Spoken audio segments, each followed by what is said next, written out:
समाज का मानस जैसे जैसे बदलता है, फिल्म का चित्र भी बदलता है। थोड़ा प्रयास करने की आवश्यकता रहती है, वो हर कालखंड में हुए ही हैं। मैं कभी कभी सोचता हूँ कि जब फिल्में बननी प्रारंभ हुई तो प्रारंभ किससे था? तो सत्यवादी राजा हरिश्चंद्र। मैं बात कर रहा था 1937 की, डॉक्टर साहब की उस समय की, तो भगवा झंडा फिल्म बन रही थी, स्मर्त गुरु रामदास के बारे में वो फिल्म। तो कालखंड ऐसा था, समाज का भाव ऐसा ही था। आजादी के बाद बीच में कुछ कालखंड ऐसा आया कि देश का वातावरण ऐसा बना कि जड़ों से लोग कटने चले। अभी देश में दोबारा से राष्ट्रभक्ति की भावना बढ़ रही है। अभी दोबारा से समाज में वैल्यू, समाज के लिए काम करने की इच्छा, ये सब भाव लग रहा है। और इसीलिए आजकल आप देखेंगे पॉजिटिव स्टोरीज, नेशनल इश्यूज, समाज में जिन्होंने कुछ अच्छा काम किया उसके ऊपर बायोपिक, ये स्वाभाविक है। और ऐसे लोगों को प्रतिसाद भी मिल रहा है, इसलिए उनका उत्साह भी बढ़ रहा है। तो मुझे लगता है कि ये तो परिवर्तन स्वाभाविक आना ही है। हाँ, थोड़ा ऐसी आवश्यकता रहती है कि फिल्म इंडस्ट्री में जो लोग हैं उनको कुछ अच्छे आइडिया दिए जाए, और वो आइडिया दिए जाए तो फिर उसका परिणाम भी आता है। अभी एबीपी के अंदर एक सीरियल आया था थोड़ा समय पहले, बहुत चर्चित हुआ, प्रधानमंत्री करके। बाद में उसके बनाने वालों से ऐसे ही कहीं मेरी भेंट हो गई, तो मैंने उनको बताया कि तथ्यात्मक आपकी बहुत सारी गलतियां हैं। फिर मैंने उनको कुछ डॉक्यूमेंट भी दिए, तो उन्होंने कहा कि हमारे सामने पहले होता तो हम इसको करते। अभी प्रधानमंत्री दोबारा शुरू हो गया। कल उसका पहला सीरियल आया था, परसों से पहला उसका पार्ट आया। की बार जो आया तो उन्होंने एक बहुत अच्छी रिसर्च टीम अपनी बनाई, और वो रिसर्च के डॉक्यूमेंट्स पर गए। वो मैंने उनको कहा कि आप किताबों पर मत जाइए, आप बेसिक डॉक्यूमेंट्स पे जाइए। उन्होंने वो काम किया। अभी ऐसे अच्छे आइडियाज देने की आवश्यकता है। जैसे जैसे हम आइडियाज देंगे तो उसमें परिवर्तन आएगा। मुझे लगता है कि फिल्म जगत में भारत के प्रति भक्ति की भावना, इस देश के लिए कुछ करने के भाव, समाज में जो कमियां हैं, दोष हैं, उनको दूर करने के लिए समाज में जिन्होंने प्रयास किए, और समाज में जो आइकॉन बन सकते हैं, वास्तविक हीरो, उनको लाने का प्रयास ये हो गया है। तो अभी ये सब फिल्में जो आ रही हैं तो परिवर्तन स्वाभाविक तौर के ऊपर आने वाला है। थोड़ा समाज में और भावना जगे, इसके लिए थोड़ा प्रयास करने की जरूरत है। बाकी एक प्रयास हमने शुरू किया है,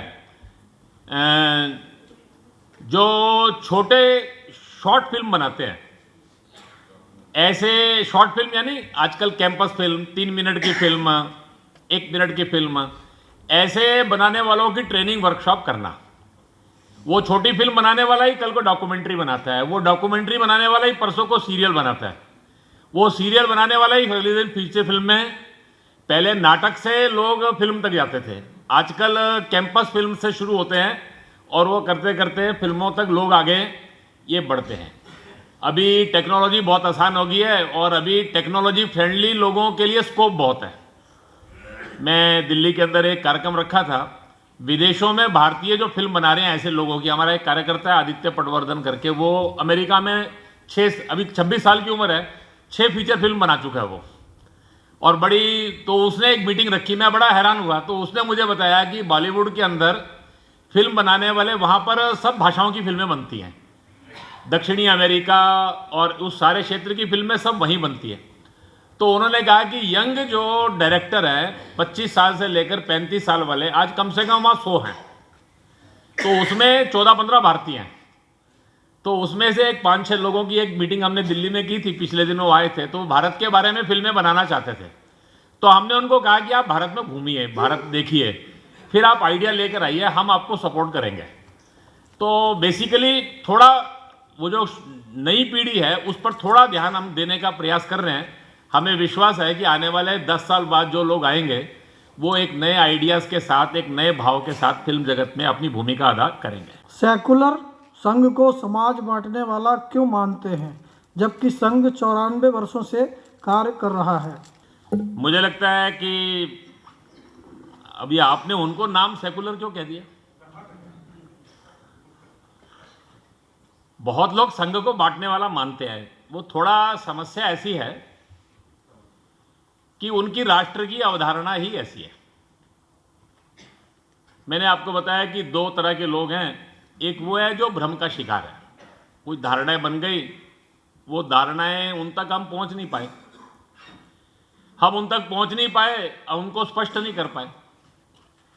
धारणा बनाने वालों ने उनकी धारणा बना दी।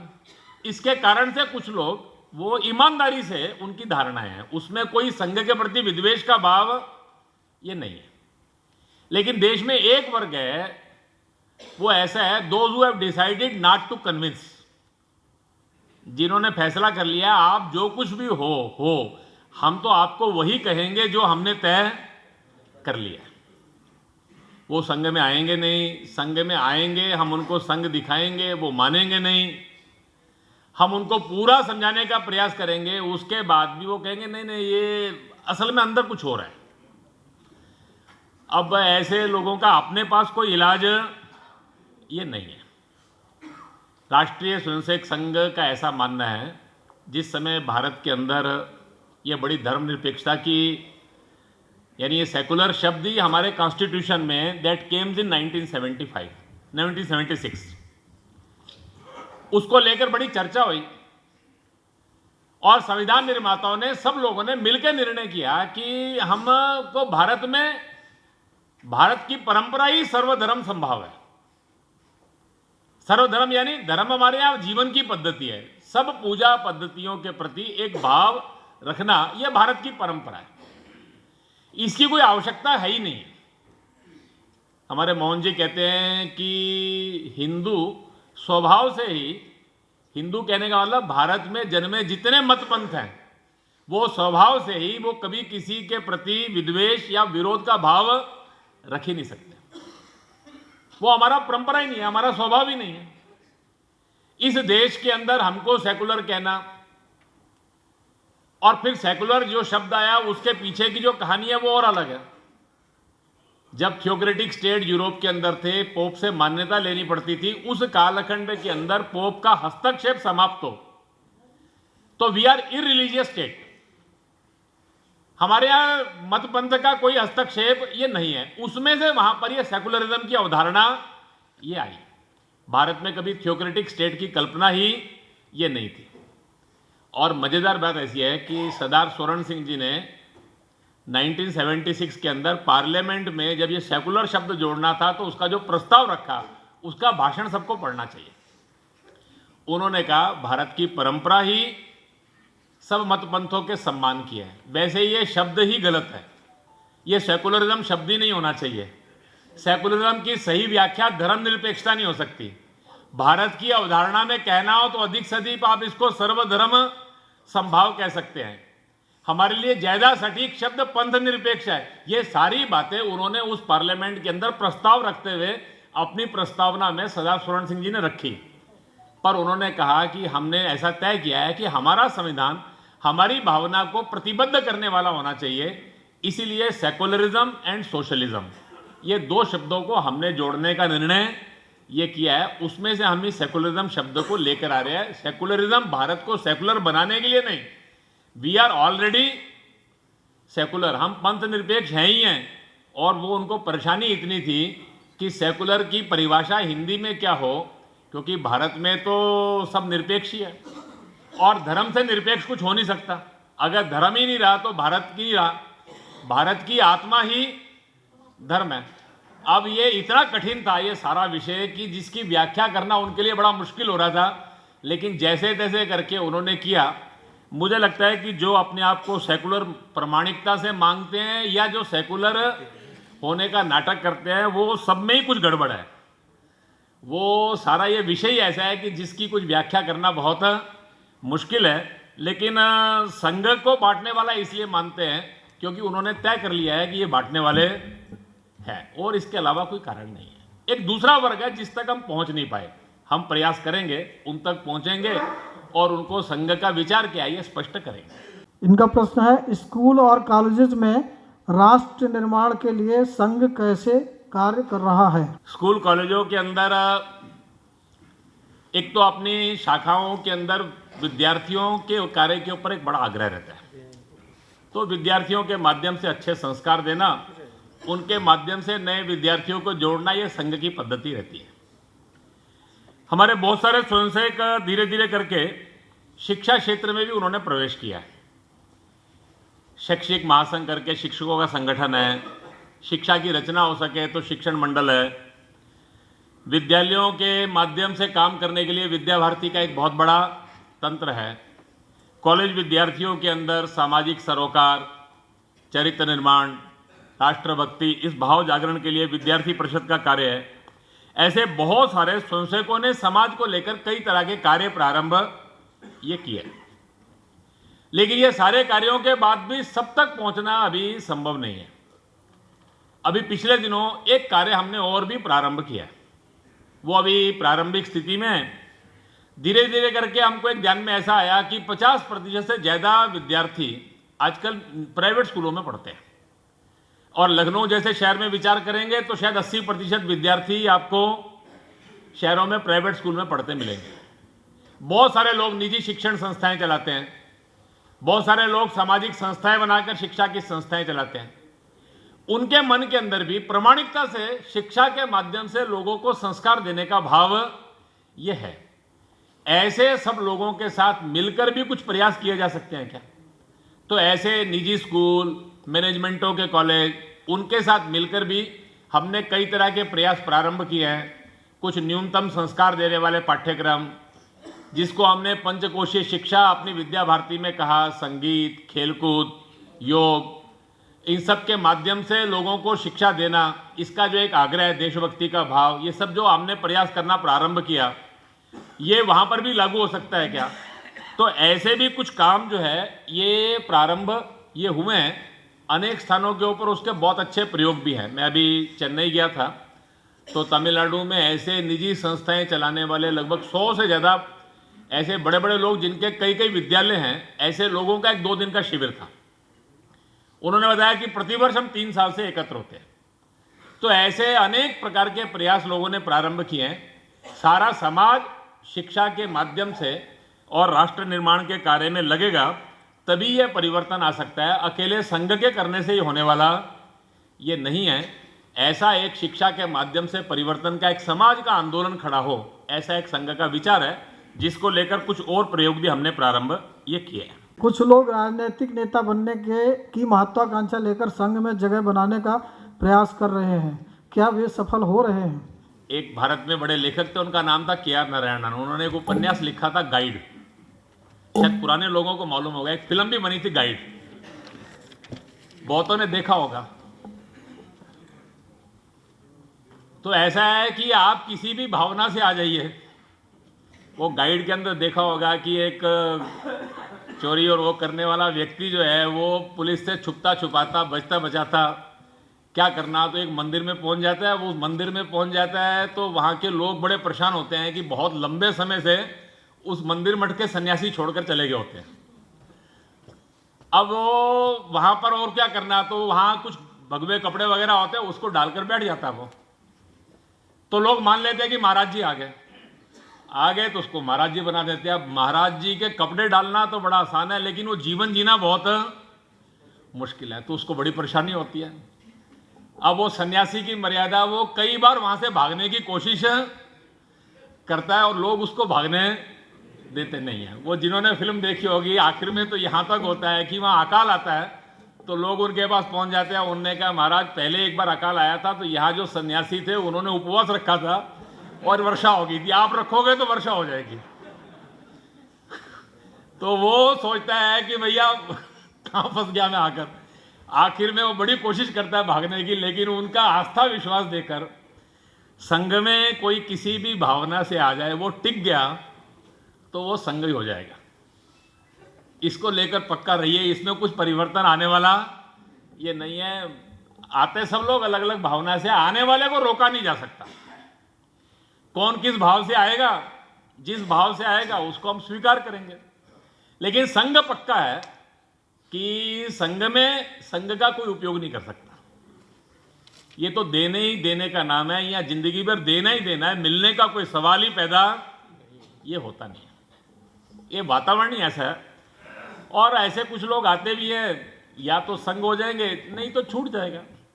बहुत ज़्यादा हम इसके बारे में चिंतित नहीं होते। बाई सिलेक्शन संघ में नहीं आते। राष्ट्रीय स्वयंसेवक संघ ने तय किया है कि समाज में किसी भी व्यक्ति पर अविश्वास नहीं करना। पूज्य रज्जू भैया का नाम मैंने पहले भी लिया, कल उनका जन्मदिन भी है, मुझे बीच में कोई कह रहे थे। तो रज्जू भैया कहा करते थे, वो कहते थे कि धोखा खा लेना अच्छा है, किसी पर अविश्वास नहीं करना चाहिए। सारी जिंदगी में 100 लोग मिलेंगे, 2 धोखा देंगे, 98 लोगों पर क्यों अविश्वास करना? 4 आदमी गलत आ गए, इसके कारण से 96 लोगों को शक की निगाह से क्यों देखना? तो राष्ट्रीय स्वयंसेवक संघ इस विचार से चलता है कि इस देश में जो भी व्यक्ति है सब प्रामाणिक है। जो भी संघ में आता है वो प्रामाणिकता से आता है, प्रामाणिकता से संघ में काम करने के लिए आता है। हमको संघ ऐसा बना के रखना है कि संघ का कोई उपयोग ना कर पाए। राष्ट्रीय स्वयंसेवक संघ ऐसा बना रहे, इसके लिए हमारा प्रयास रहता है। बाकी एक आधा 2 व्यक्ति कोई आ भी जाएगा तो उससे कोई बहुत ज्यादा अंतर पड़ने वाला ये नहीं है। उसने भारतीय संस्कृति की गरिमा को अक्षुण्ण बनाए रखने में आरएसएस की क्या भूमिका है? सबसे बड़ी जो आवश्यकता है जिसके लिए संघ प्रयास कर रहा है, पूज्य स्वामी विवेकानंद जी जिस समय अपनी दूसरी यात्रा विश्व की करके वो वापस आए, उन्होंने फिर एक निश्चय किया कि मैं कभी वापस नहीं जाऊंगा। उनके एक शिष्य ने उनको एक पत्र लिखा कि अभी आपका आगे की योजना क्या है।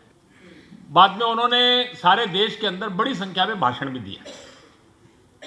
उन्होंने कहा इस देश के अंदर मैं जब सारे देश का भ्रमण करता हूं तो मुझे ध्यान में आता है कि सारे देश में एक ही बड़ी समस्या है। मुझे लोग ऐसा पूछते हैं कि ये देश का चित्र ऐसा क्यों है, ये चित्र बदलेगा कैसे, क्या कमी है, कैसे दूर होगा? तो मैं कहता हूं कि इस देश के अंदर एक ही हमारी कमी है और वो है आत्मविस्मृति। हम भूल गए कि हम कौन हैं, हमारे पूर्वज कौन हैं, हम किन की संतान हैं। ये जो आत्मविस्मृति है, इस आत्मविस्मृति के कारण से सारे देश के अंदर आत्मगौरव शून्यता आ गई है,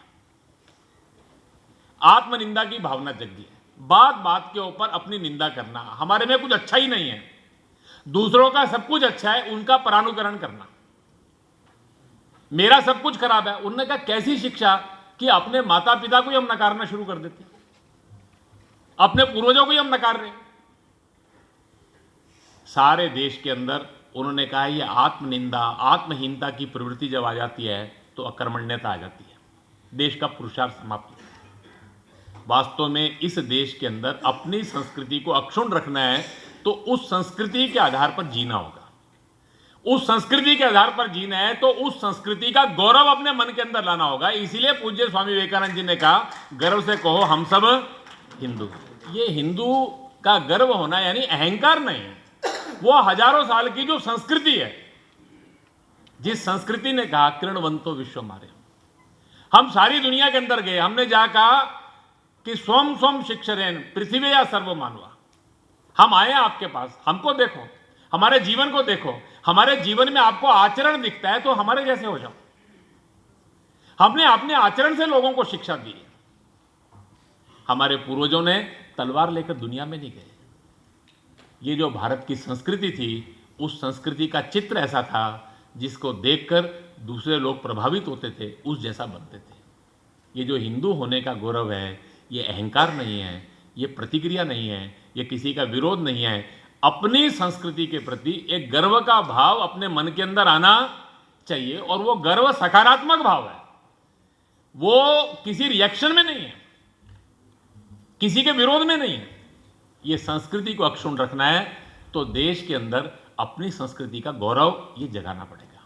मुझे लगता है कि जैसे जैसे अपनी संस्कृति का गौरव जग रहा है, वैसे वैसे ही इस देश के अंदर अपनी संस्कृति को जानने की इच्छा जग रही है। मैं एक छोटा सा उदाहरण दूंगा। मैं दिल्ली यूनिवर्सिटी गया था, अभी उसके फिलॉसफी डिपार्टमेंट में गया था। मेरे मन में ऐसे ही था कि दिल्ली यूनिवर्सिटी के फिलॉसफी डिपार्टमेंट में आजकल रिसर्च करने वाले लोग कितने आते होंगे। मैंने उनसे पूछा आजकल विद्यार्थी बड़े कम होंगे। उन्होंने कहा आपको सुन के बड़ी हैरानी की होगी कि बीए में फिलॉसफी लेने वाले बड़े कम हैं, एमए फिलॉसफी करने वाले और कम हैं, लेकिन पीएचडी करने वालों की संख्या बहुत बढ़ रही है, एमफिल करने वालों की संख्या बहुत बढ़ रही है। मैंने कहा मतलब? उनने कहा आप सुन के हैरान होंगे, बीटेक, एमटेक, देश के अंदर मैनेजमेंट के कोर्स करके अच्छे अच्छे विज्ञान की पढ़ाई करने के बाद भारतीय दर्शन को जानने की इच्छा लोगों की बढ़ती जा रही है। बड़ी मात्रा के अंदर अपने भाष्य के ऊपर अध्ययन करने वाले, बौद्ध ग्रंथों पर अध्ययन करने वाले लोगों की संख्या बढ़ती जा रही है। और लोग केवल पुस्तक पढ़ना नहीं चाहते, उसको प्रैक्टिस करके देखना चाहते हैं। स्वामी जी कहा करते थे, जैसे जैसे ये विज्ञान बढ़ेगा अंततोगत्वा भारत के अध्यात्म तक ही वो पहुंचेगा। वास्तव में इस देश के अंदर जैसे जैसे गौरव का भाव जग रहा है, समाज में आत्मविश्वास जग रहा है, अपने मूल को जानना, खोजना, उसको समझना, उसके लिए काम करने की इच्छा भी ये बढ़ती जा रही है। वास्तव में राष्ट्रीय स्वयंसेवक संघ ने पिछले 60-70 वर्ष में अपने पूर्वजों का गौरव, अपनी संस्कृति के प्रति एक श्रद्धा विश्वास लोगों का जगे, उस आत्मविस्मृति में से समाज को हम बाहर निकालें, उस आत्महीनता के भाव में से हम समाज को बाहर निकालें, इसका जो प्रयास प्रारंभ किया है, एक बार ये भाव जगेगा तो उस संस्कृति को जीवन में जीने की इच्छा भी ये बढ़ने वाली है। आने वाले समय के अंदर हमको बड़े उदाहरण मिलेंगे। ऐसे उदाहरणों की संख्या मैं गिनती इस समय नहीं कर सकता, लेकिन मैं ऐसे उदाहरण बहुत देखे हैं जो लोग इसके आधार के ऊपर अपने बच्चों की परवरिश, उनको संस्कार, ये सब देने का प्रयास प्रारंभ कर रहे हैं। पिछले दिनों हमने गुरुकुल सम्मेलन किया, हम सुन के हैरान हो गए, 1500 गुरुकुलों ने रजिस्ट्रेशन करा दिया। भारत में गुरुकुल चलते हैं हमको लगता नहीं था। बड़े अच्छे अच्छे ढंग से गुरुकुल के आधार के ऊपर शिक्षा पद्धति के नए नए प्रयोग करने वाले भी गुरुकुल भारत में है। तो ये भी संख्या बढ़ रही है। आने वाले समय के अंदर इंटरनेशनल स्कूल की तरह गुरुकुल स्कूलों की संख्या भी बढ़ने वाली है। और वो गुरुकुल स्कूल चलाने वाले लोग भी हमारे जैसे पढ़े लिखे ऐसे लोग ये बड़ी मात्रा में आने वाले हैं, ऐसा कम से कम हमको स्पष्ट दिखाई दे रहा है। ये आने वाले समय के अंदर ये इस आत्मविस्मृति में से समाज बाहर निकल रहा है, तो संस्कृति समाज जीवन में अक्षुण्णता की धारा को पुनः जैसे गंगा थी उसी विस्तृत रूप में प्रवाहित होगी, ऐसा संघ का मानना है। वैसे तो संघ में किसी प्रकार का भेदभाव नहीं है, पर संघ कार्य को और प्रभावी बनाने के लिए अनुसूचित वर्ग, पिछड़े वर्ग को जोड़ने के लिए संघ क्या क्या काम कर रहा है? तो संघ में भेदभाव नहीं है, ये तो पक्का है। और संघ में प्रारंभ से ही समाज के सब वर्गों में संघ का काम हो, इसके लिए हमारा प्रयास रहता है। प्रारंभ में काम कुछ पढ़े लिखे लोगों में शुरू हुआ। उस जमाने में पढ़े लिखे लोग समाज के कुछ वर्गों में ही होते थे, तो शुरुआत उन्हीं से हुई। तो स्वाभाविक है वो वर्गों के लोग ज्यादा थे। धीरे धीरे करके शिक्षा सब में पहुंची, संघ भी सब में पहुंच गया। संघ का काम गांव में पहुंचा तो गांव के कार्यकर्ता संघ में बनने शुरू हो गए। संघ का काम जनजाति क्षेत्रों में, वनों में पहुंचा तो वहां शुरू हो गया। नगरों में धीरे धीरे करके जो स्लम्स जिनको कहते हैं, सेवा बस्तियां कहते हैं, उनमें संघ का काम शुरू हो गया। तो समाज जीवन के सब क्षेत्रों में संघ का काम हो, इसके लिए संघ का प्रयास रहता है। थोड़े दिनों पहले हमें ध्यान में आया कि शहरों के अंदर हाथ का काम करने वाले लोग कुछ कम हो रहे हैं, वो दैनिक शाखा नहीं आ सकते। तो हमने उनकी साप्ताहिक शाखाएं शुरू की, श्रम साधकों की शाखाएं शुरू की। मैं भोपाल, मेरा केंद्र है, हेडक्वार्टर है भोपाल शहर में। इस समय 100 के लगभग ऐसे साप्ताहिक और मासिक मिलन चलते हैं, केवल ऐसे हाथ का काम करने वाले, मोचियों का मिलन, सफाई कर्मचारियों का मिलन। वो दैनिक नहीं लगते, वो साप्ताहिक चलते हैं, वो मासिक चलते हैं। उनमें से फिर धीरे धीरे करके उनके बच्चे संघ में आते हैं, शिक्षण प्राप्त करते हैं, संघ के कार्यकर्ता बनते हैं। आज संघ के अंदर प्रांत, क्षेत्र, हर स्तर के ऊपर जिनको समाज में अनुसूचित जाति, जनजाति, पिछड़े वर्ग में चिन्हित कर दिया, इन सब के कार्यकर्ता बाई रिजर्वेशन नहीं, जैसे कई संगठनों में हो जाता है कि कम से कम 2 पदाधिकारी तो आप एससी रखिए, 2 तो ओबीसी रखिए, उससे नहीं, by their contribution, by there commitment, by there devotion, काम करते करते संघ में वो इन स्थानों के ऊपर पहुंचे हैं। आज बड़ी संख्या में संघ के प्रचारक प्रांत, क्षेत्र, अखिल भारतीय स्तर तक भी हैं, बाकी दायित्वों में कार्यकर्ता भी हैं। और समाज जीवन में जैसे जैसे समय बीत रहा है, ऐसे सब में संघ का काम बढ़े, इसका प्रयास हो रहा है। एक समाज के अंदर इन वर्गों के अंदर थोड़ा विशेष प्रयास करने की भी आवश्यकता है, तो उसके लिए संघ ने एक बहुत बड़ा सेवा कार्यों का नेटवर्क भी खड़ा किया। सारे देश के अंदर 500 से ज़्यादा संस्थाएं बनाकर सारे देश के अंदर स्वयंसेवक जो हैं, इन वर्गों में विशेषकर सेवा के कार्य करते हैं। हर 5 साल बाद हम उसका एक बड़ा सम्मेलन भी करते हैं सेवा संगम के नाम पर। इस बार मार्च 27, 28, 29 को जयपुर में वो होने वाला है। उसकी रिपोर्ट भी हम आप लोगों को भेजेंगे। तो उस समय हम सारे देश की गणना भी करते हैं, तो आपको ध्यान में आएगा कि कितना बड़ा वो सारा सेवा कार्य का स्वरूप अपना ये खड़ा हुआ है। उस सेवा संगम में हम अपने कार्य का आकलन भी करते हैं, लेकिन इसकी संख्या कम से कम 1 लाख से ज़्यादा प्रकल्प ऐसे सब वर्गों में चलते हैं। राष्ट्रीय स्वयंसेवक संघ के कार्य का एक दूसरा आयाम सेवा के माध्यम से भी इन वर्गों में पहुंचना ये है। हाँ, हमारा ऐसा मानना है कि जितनी आवश्यकता है उस दिशा में अभी और अधिक प्रयास करने की जरूरत है। किसी भी कारण से संतुष्ट होने की आवश्यकता ये नहीं है। सीएए के प्रस्ताव पास होते ही विपक्षी पार्टियों द्वारा अल्पसंख्यकों को आगे करके जो घिनौना प्रचार प्रसार किया गया है, इसमें समाज को धक्का लगा है। इसमें संघ की क्या भूमिका होनी चाहिए? मुझे लगता है कि 3 बातें इसमें समझने की जरूरत है।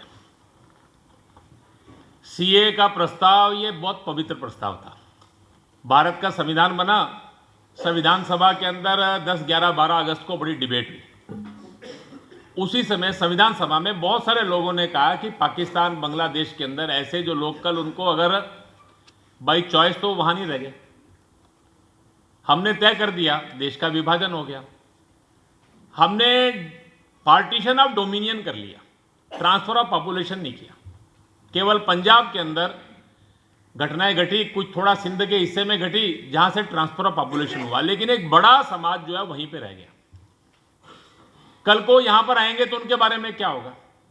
तो पूज्य बाबा साहब अंबेडकर ने कहा कि आज हम नागरिकता की परिभाषा की एक लिमिटेड डेफिनेशन के लिए बैठे हैं कि on the date of the commencement of constitution who will be the citizen, कौन नागरिक होंगे, केवल इतना ही उसको हम डिफाइन कर रहे हैं।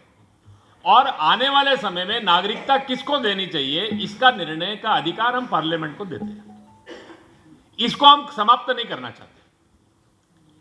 और ऐसा उन्होंने कहकर उस सभा में बाकी सब लोगों ने जो बहुत प्रस्ताव रखे, रिजर्वेशन रखी, प्रश्न रखे, उसको उन्होंने वहां स्थगित कर दिया। आप हैरान होंगे, 1950 के अंदर नवंबर में पहला संशोधन नागरिकता को लेकर जो प्रस्ताव रखा, उस प्रस्ताव को पूज्य बाबा साहब अंबेडकर लॉ मिनिस्टर थे, गोपाल स्वामी अयंगार ने वो प्रस्ताव रखा, उसकी प्रस्तावना नेहरू जी ने रखी और उसका एक एक्सक्लूजन ऑफ इमिग्रेंट ब्रैकेट में इन असम एक्ट उसका नाम था।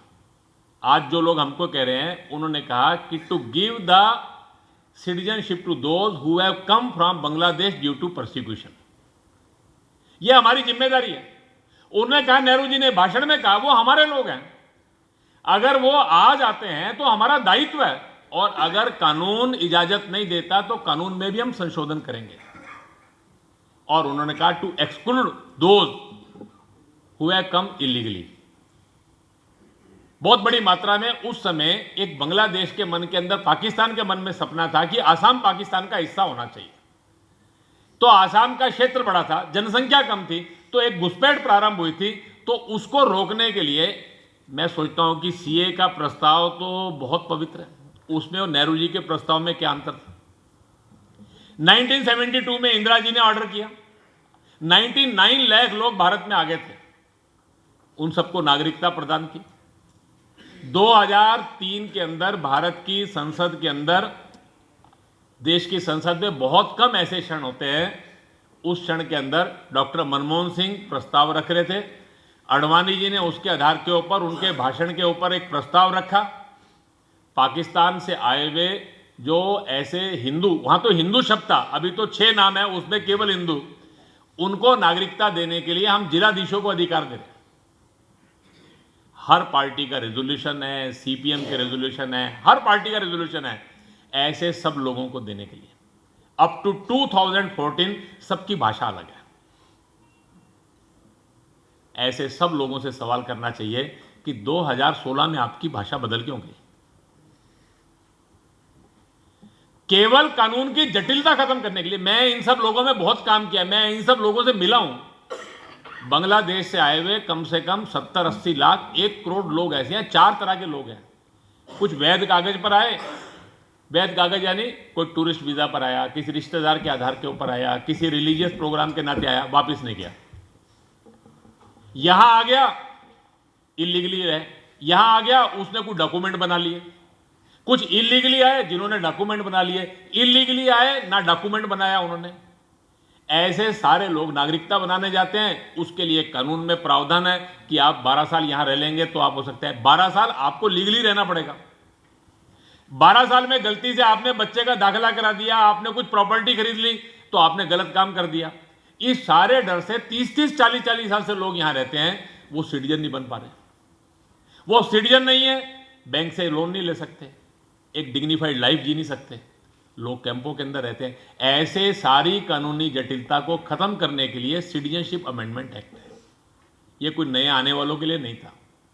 जो सब लोग आ गए उनको एक डिग्निफाइड लाइफ देने के लिए यह प्रश्न कहां से आ गया। और सबको मालूम है एक religious persecution Pakistan, Bangladesh, Afghanistan continuous है।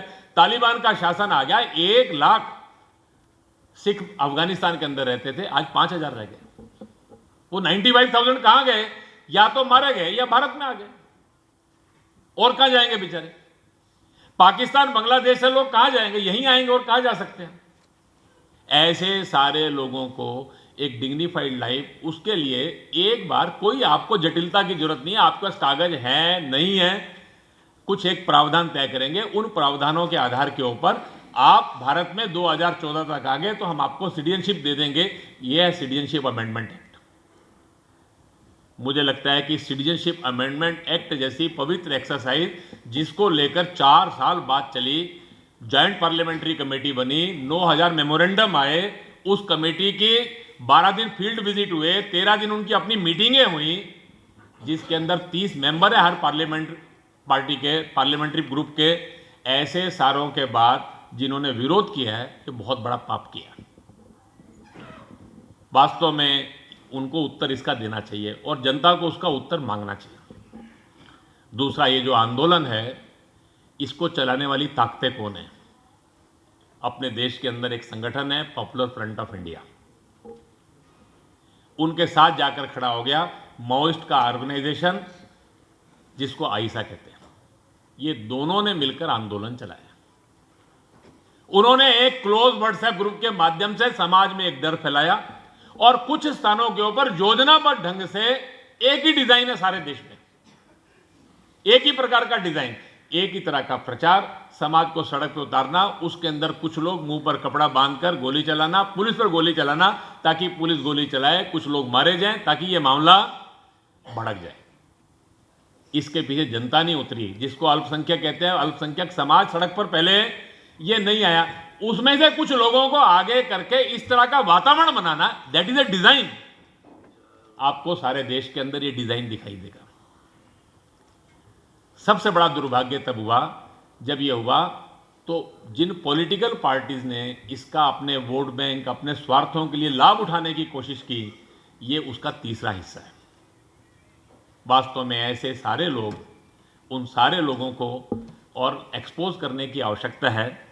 ये सिटीजनशिप अमेंडमेंट का प्रस्ताव होने के कारण से जो एक अल्पसंख्यकों के मन के अंदर जो वातावरण बना है, उसको लेकर सरकार ने तो बड़ा प्रयास किया है, लेकिन समाज के जागरूक लोगों को, मीडिया को, प्रचार माध्यमों को थोड़ा ज़्यादा प्रयास करना पड़ेगा। जो ऐसे सारे वेस्टेड इंटरेस्ट हैं, जो ऐसा मानते हैं कि देश के अंदर जो परिवर्तन आ रहा है ये उनके हित में नहीं है, वो अपनी एक सर्वाइवल की लड़ाई मानकर इसके माध्यम से समाज को उन्होंने एक बांटने का प्रयास जो किया है, उसके प्रति समाज को जागरूक करने की आवश्यकता है। राष्ट्रीय स्वयंसेवक संघ ने सारे देश के अंदर इसको लेकर अपने स्वयंसेवकों को आह्वान किया है कि मैन टू मैन, व्यक्ति व्यक्ति को जाकर संपर्क करके उसको वास्तविकता की जानकारी देना, और समाज के अंदर किसी भी कारण से समाज आपस में नहीं लड़े। थोड़ा बहुत जो उस समय वातावरण बन गया है, तो ऐसा जो समाज के मन के अंदर ये भाव आ गया है, उस तक भी पहुंचने का एक प्रयास हो रहा है। उनकी आशंकाएं दूर करने का प्रयास सरकार भी कर रही है, संघ भी कर रहा है, लेकिन मुझे लगता है कि इसके ऊपर संघ के अलावा समाज के जागरूक लोगों को लेख लिखने चाहिए, अपनी बात रखनी चाहिए। अपने अपने दायरे में जितने लोग हैं उनको इन सारे विषयों पर स्पष्ट करना ये चाहिए। 1984 में हुए सिख दंगे में आरएसएस ने निर्दोष और निहत्थे सिखों की रक्षा के लिए क्या भूमिका निभाई थी? वास्तव में मुझे लगता है कि संघ ने, हिंदू समाज ने भी एक बहुत बड़ा काम किया। देखिए, वो दंगे जो थे वो दो समाजों का झगड़ा नहीं था। एक पॉलिटिकल पार्टी ने एक पॉलिटिकल रिवेंज लेने के लिए देश में एक वातावरण खड़ा ये किया। दुर्भाग्य से वो जो मैंने पहले कहा, जैसे सीए के विषय में हुआ, कभी कभी कुछ बातें ऐसी होती है जिसके आधार के ऊपर आप कॉमन आदमी को अपने साथ खड़ा कर लेते हैं। मैं दिल्ली में प्रचारक था उस समय, और पर्टिकुलरली उस एरिया में था जिस एरिया में बहुत ज़्यादा ईस्ट दिल्ली के अंदर ये सारी घटनाएं घटी थी। जिस दिन ये 31 अक्टूबर में इंदिरा जी की दुखद हत्या हुई, शाम को 4 बजे हमारी दिल्ली में हमारे ऑफिस में तुरंत इमीडिएट मीटिंग बुलाई गई। कुछ सुगबुगाहट होनी शुरू हो गई थी। हमारे उस समय बाई चांस ऐसा कि पूजनीय बाला साहब भी उस समय जो है वो दिल्ली से गए ही थे उसी दिन, उनको जाना ही था। तो उन्होंने कहा कि जैसे उनको पता लगा, उन्होंने सबको सूचना दी कि भी हमको संतुलन रखना होगा और समाज को संभालने के लिए बड़ी भूमिका अपनानी होगी। संघ के सब नगर स्तर के कार्यकर्ताओं की हमारी एक इमीडिएट बैठक हुई और सबको कहा कि अपने अपने क्षेत्र के अंदर समाज आमने सामने ना खड़ा हो, और जितनी मात्रा में हो सके अगर कुछ घटनाएं घटती हैं तो समाज को सुरक्षा देने के लिए हमको आगे बढ़कर प्रयास करना ये चाहिए। वास्तव में वो 2 दिन जो वातावरण बना, वो 2 दिन वो समाज नहीं, वो एक योजनाबद्ध प्रयास था। उसके कारण से जो सत्ता में बैठे लोग थे वो सफल हुए। बड़ी मात्रा में उन्होंने एक वातावरण खड़ा भी करने की कोशिश की, लेकिन अपने सबको एक अनुभव है, बड़ी संख्या में हिंदू समाज ने स्वाभाविक तौर के ऊपर भी उस समय ये सारे प्रयास ये किए। हम दिल्ली में जहाँ थे, हमारा संघ का कार्यालय, उसमें अनेक लोग थे। मैं अभी पिछले दिनों पतरातू, एक छोटा सा स्थान है झारखंड के अंदर, रांची के पास, वहाँ गया हुआ था। तो वहाँ कुछ स्वयंसेवक आए, सिख स्वयंसेवक भी थे। तो मैंने उनसे पूछा आप कैसे जुड़े। उन्होंने तुरंत कहा कि 84 के अंदर जैसी ये घटना घटी, हमारे वहाँ सिद्धिनाथ सिंह जी हमारे क्षेत्र संघ चालक है, तुरंत उन्होंने अपनी फैक्ट्री में बहुत सारे लोगों को इकट्ठा कर लिया, फैक्ट्री बंद कर दी। किसी को पता ही नहीं लगा कि फैक्ट्री, उन्होंने कहा फैक्ट्री सब लेबर चली गई, हमने इसको बंद कर दिया। ऐसे बहुत सारे लोगों ने अपने अपने स्थान के ऊपर कई तरह के प्रयास ये किए, और बाद में फिर रॉयट्स के बाद उन सारे लोगों के पुनर्वसन के लिए, बाकी सब के लिए उनके साथ, और एक भावनात्मक जिसको कहते हैं साथ खड़ा होना, ऐसे कई प्रयास अपने लोगों ने किए। और उसके कारण से बड़ी मात्रा में, मेरा ऐसा मानना है, दिल्ली में भी लंबे समय तक सिख समाज संघ के निकट भी आया। उससे पहले इतना निकट नहीं था। उसके कारण से दिल्ली, हरियाणा, पंजाब, इन सारे क्षेत्रों के अंदर परस्पर का सद्भाव भी ये काफ़ी ये बढ़। सोशल मीडिया के माध्यम से क्या संघ युवाओं को जोड़ने के लिए क्या कर रहा है? ऑनलाइन शाखा का प्रयोग किया जा सकता है क्या? तो आजकल ऑनलाइन फ्रेंडशिप है ना, तो सबको लगता है कि शाखा भी ऑनलाइन हो सकती है। शाखा तो व्यक्ति को जोड़ने का माध्यम है, परिचय तो किया जा सकता है। हमारा एक जॉइन आरएसएस चलता है, आपको सुन के बड़ी हैरानगी होगी। 2012 में हमने आरएसएस की वेबसाइट पे ऐसे ही हमारी एक मीटिंग में सवाल आया। लोगों ने कहा कि बड़े लोग ऐसे हैं जो संघ में जुड़ना चाहते हैं और वो इंटरनेट पर बहुत रहते हैं सक्रिय, उनको संघ कैसे जुड़े? तो आप उनको कोई इंटरनेट से जुड़ने का माध्यम दीजिए। तो लोग बड़े हंसे, हम तो बड़ी कोशिश करते हैं, कई बार बुलाते हैं, तब कोई संघ में आता है, तो वेबसाइट पे कोई आएगा क्या? तो लोगों का सुझाव था तो करके देख लेते हैं। तो हमने एक ज्वाइन आरएसएस करके एक काम शुरू किया अपनी वेबसाइट के ऊपर। आप भी कभी संघ की rss.org पर जाएंगे तो उसमें ज्वाइन आरएसएस एक कॉलम है, क्लिक करिए उसमें, तो उसमें आपका परिचय आता है, बाद में कोई कांटेक्ट करता है उसको लेकर। लेकिन आप सुन के हैरान होंगे कि 2012 में पहले साल एक 15-20 हज़ार लोग आए, धीरे धीरे वो संख्या बढ़ती चली गई। अभी ये जो पिछला साल गया है 2019, 1,50,000 लोगों ने उसके ज्वाइन आरएसएस के माध्यम से संघ को कांटेक्ट किया। यानी वो 1,50,000, हमने हर जगह ज्वाइन आरएसएस, हमको एक व्यक्ति तय करना पड़ा। हम उनके मंथली फिर कुछ प्रोग्राम करते हैं, वो ऑनलाइन आता है तो आती, उसको दैनिक शाखा आने के लिए नहीं कहा जा सकता। लेकिन बड़ी मात्रा में अच्छा पढ़ा लिखा जो इंजीनियर है, कुछ आईटी क्षेत्र में काम करता है, कुछ मैनेजमेंट क्षेत्र में काम करता है, और एक 20% महिलाएं भी हैं। आप सुन के हैरान होंगे, कश्मीर घाटी से 600 मुसलमान भी हैं। उस जॉइन आरएसएस के अंदर सब तरह के लोग आते हैं और हम सबको बाद में संपर्क करते हैं। बाद में उनके हम संघ परिचय वर्क करते हैं, फिर उनको हम संघ के निकट लाते हैं, संघ की गतिविधियां बताते हैं। कुछ लोग प्रत्येक शाखा में जुड़ते हैं, कुछ लोग हमारे साथ सेवा कार्यों में जुड़ते हैं, कुछ ग्राम विकास में जुड़ते हैं, और बड़ी संख्या में ऐसे लोग हैं कि जो उस जॉइन आरएसएस के माध्यम से जुड़े आज संघ के प्रचारक भी हैं। तो वास्तव के अंदर राष्ट्रीय स्वयंसेवक संघ टेक्नोलॉजी का दुश्मन नहीं है। हाँ, टेक्नोलॉजी को उपयोग करना केवल टेक्नोलॉजी से नहीं हो सकता, केवल ऑनलाइन शाखा नहीं हो, ऑनलाइन जुड़ने का माध्यम हो सकता है, लेकिन अंततोगत्वा संघ तो man to man, heart to heart ही होने वाला है। इंटरनेट के माध्यम से संपर्क होना, मंथली मिलना, साप्ताहिक मिलना, दैनिक मिलना, आप अपनी रुचि प्रकृति के हिसाब से किसी काम से जुड़ें तो ऑनलाइन संघ में जोड़ने का प्रयास होता है। सोशल मीडिया के माध्यम से समाज में अच्छी बातों का प्रचार प्रसार हो, इसके लिए अपना प्रयास रहता है। इसके लिए कंटेंट जनरेशन, अपने प्रचार विभाग की टीम ये प्रयास करती है। खासकर देश के अंदर राष्ट्रीय दिवस, महापुरुषों के जन्म, उनके ठीक संदेश लोगों तक पहुंचाए जा सकें, इसके लिए कई तरह के प्रयास हम लोग करते हैं। सारे देश में उसके लिए अपनी योजना भी चलती है। कश्मीर में हिंदू पंडितों के नरसंहार के समय संघ की क्या भूमिका थी? कश्मीर घाटी में जिस समय वो परिस्थिति बनी, वो बहुत ही एक अजीब प्रकार की परिस्थिति बनी। वास्तव में बार बार आईबी की रिपोर्टें आ रही थी, लोग घाटी में सीमा पार करके जा रहे थे, प्रशिक्षण प्राप्त कर रहे थे, प्रशिक्षण करके आ रहे थे, सरकार जागी नहीं। और धीरे धीरे करके पूरी घाटी में इतनी बड़ी मात्रा में आतंकवादी हो गया कि वहां पर वो जो 3% हिंदू समाज, 4% था, उसका सम्मान के साथ जीना ये बहुत मुश्किल हो गया। उस परिस्थिति में संघ की अपनी जितनी ताकत थी हमने प्रयास किया, लेकिन वो बहुत कम थी। एक तो संख्या कम थी, दूसरा 600 से ज्यादा जगह फैले हुए थे सब लोग, एक स्थान पर बहुत कम थे। पूरे कश्मीर घाटी में अपने कुल मिलाकर शाखा, मिलन, ये सब मिलाकर भी 100-150 स्थानों से ज्यादा नहीं थे। कुल स्वयंसेवकों की संख्या भी कुछ हजार तक ही थी। उस सारी चुनौती का बहुत मुकाबला करना आसान नहीं था। अपने स्वयंसेवकों ने प्रयास किया, लेकिन एक एक करके श्री टीकालाल जी टपलू, हमारे अनंतनाग के माननीय संघ चालक पंडित प्रेमनाथ जी भट्ट, जब उन संघ के कार्यकर्ता जो वहां की समाज के विश्वास के केंद्र थे, उनकी हत्या होनी प्रारंभ हो गई, उन पर ही आघात शुरू हो गए, तो फिर समाज वो घबरा गया और वो वहां से निकल गया। वास्तव में उस सारे कालखंड के अंदर, सारे देश के अंदर उस कश्मीरी हिंदू समाज के साथ जो हुआ, ये पूरे देश को उसका दर्द महसूस हो, तो सारे देश में हमने एक बड़ा आंदोलन चलाया, कश्मीर बचाओ देश बचाओ। वास्तव में उसके कारण से कश्मीर घाटी के हिंदू के पलायन को तो हम नहीं रोक पाए, लेकिन जम्मू कश्मीर के प्रति जागरूकता लाने में कामयाब हो गए।